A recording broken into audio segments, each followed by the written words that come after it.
Баршаңызға қайырлы күн достар, менің каналыма қош келдіңіздер. Бүгін сіздерге өте керемет осындай сыр жасаудың тағы да бір әдісімен бөліскім келіп отыр. Дәмі өте керемет болып шығады. Бұл сырдың жасалуы өте қарапайым. Сіздерге де жасауға кеңес беремін. Видеомды соңына дейін қарап, каналыма тіркеліп, қоңырау белгісін басуды ұмытпаңыздар. Ең алдымен 4 жұмыртқамыздың үстіне 4 ас қасық қаймағымызды салып аламыз. Мендегі қаймақ дүкендегі 20% қаймақ. Енді жақсылап араластырып аламыз.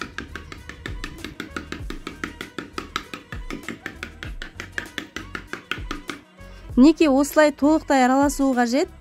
Бұл сырдың ерекшелігі дүкеннің сүтінен дайындалады. Майлылығы маңызды емес. 2 литр сүтті қазаныма құйып аламын. Қолдың үстінен де жасауға болады, бірақ болмаған жағдайда осындай дүкеннің үстінен жасай берсеңіздер, керемет болып шығады. 2 литр сүтті қазаныма құйып алдым. Енді орташа отқа қоямын.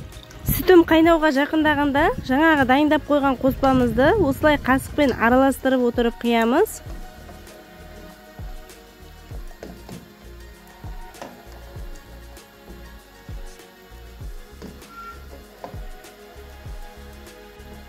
Енді осылай қасықпен араластырып отырып 15-20 минуттай қайнатып аламыз. Мен осылай қайнап жатқанда дәміне қарай шамалы тұзын салып жібердім. Неге осындай іртіктер пайда болған кезде дайын болды деген сөз. Мен шамамен 15-20 минуттай қайнаттым. Енді осындай мәрліге сүзіп алатын боламын.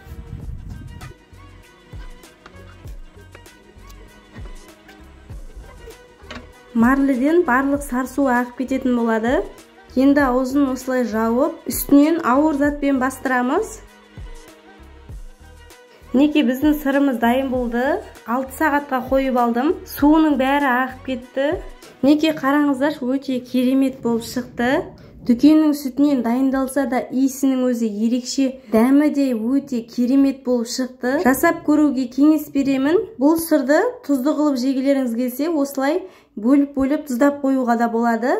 Алда әлі осындай қарапайым рецептілерді салатын боламын. Сондықтан да каналыма тіркеліп, қоңырау белгісін басып қоюды ұмытпаңыздар.